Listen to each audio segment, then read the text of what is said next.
সবই হবে, যেহেতু মাঠই নেই আমাদেরকে বুঝতেছি আমি, তাহলে এখানে নেট তৈরি করা আসার পরে এখানে যেভাবে পার্বত্য অঞ্চলের ছেলে মেয়েরা যারা এখানে আছেন তারা নিঃসন্দেহে অন্যান্য যে কোনো জেলার চেয়ে অনেক ফিট, কারণ এখানে উঁচু নিচু পাহাড় বাইতে হয়, এখানে খুব একটা রিক্সা ট্রান্সপোর্টেশন ব্যবস্থা নেই, অর্থাৎ হাঁটতে হয়।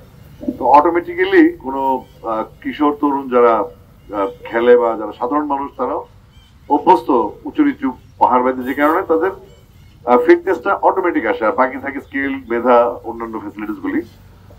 তো আমি এক এক করে শুরু করি। প্রথম গুড নিউজ হচ্ছে আমাদের মুজাহিদ বাবু, তিনি বিসিবির পার্মানেন্ট কোচ নিযুক্ত হয়েছেন আজকে। এটা আপনার জন্য প্রথম গুড নিউজ।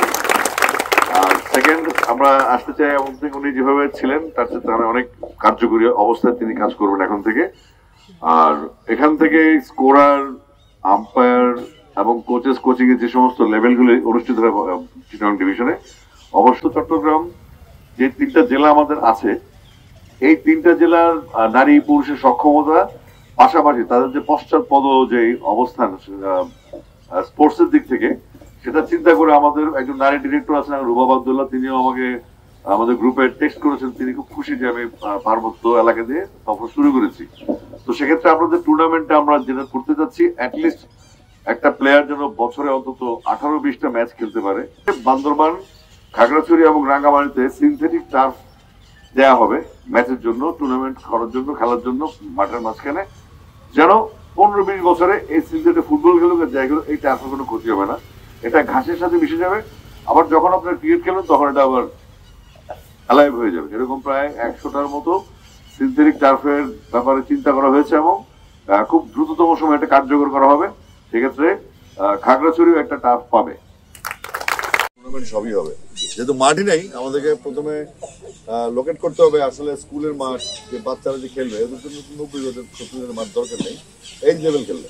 এমনি 55 to 60 ইয়ার্স স্কুল মাঠও পাই, বা ঈদগাহ মাঠ, টাউন হল মাঠ থাকে, আছে না একটু ছোট মাঠ, কিন্তু একটু ফার্নিশ করে দেন, যেহেতু টার্ফ আসবে, সিজনি টার্ফ আসবে। তো আমরা যদি মাঠ হান্টিং আমরা আছে, আমরা এই লিস্টও চাইবো আমরা, যে কোথায় কোথায় মাঠ আছে, যদি পুলিশের মাঠ থেকে পুলিশ লাইন, আর্মির কাছে মাঠ থাকলে আর্মিতে আমি চাইবো। বাচ্চারা খেলবে, এবার যেখানে তাদের মাঠে খেলবে, আমরা পারমিশন নিয়ে খেলবো, কোনো সমস্যা নেই। তো মাঠের সমস্যা সবথেকে বড় সমস্যা। আর এখানে যে গ্যালারির অবস্থা দেখলাম, ভিতরের অবস্থা বুঝতেছি আমি, তাহলে এখানে নেট তৈরি করা হয়তো ভিতরের জায়গাটা একটু ভালো হয়েছে, তাই না? তো ডেফিনেটলি আমার সাথে কালকে এনএসসির মিটিং হবে, আর আমি যখন করি টোটালটাই করি।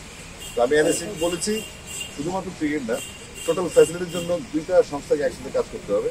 আশা করছি এনএসসির এখন যে গতি, এখন বিসিবির যে গতি, আমরা খুব দ্রুততম সময় আপনাদেরকে রেজাল্ট দিতে পারবো। Thank you. যাও এগিয়ে আমার বাংলাদেশ, বেশ বেশ বেশ, সাবাস বাংলাদেশ। যাও এগিয়ে আমার বাংলাদেশ, ধিনা ধিং ধিং ধিং ধা, প্রাণপণে লড়ে যা, জয় হবে নিশ্চিত, দুঃখ ভুলে যা, বেশ বেশ বেশ, সাবাস বাংলাদেশ। যাও এগিয়ে আমাদের বাংলাদেশ। Thank you.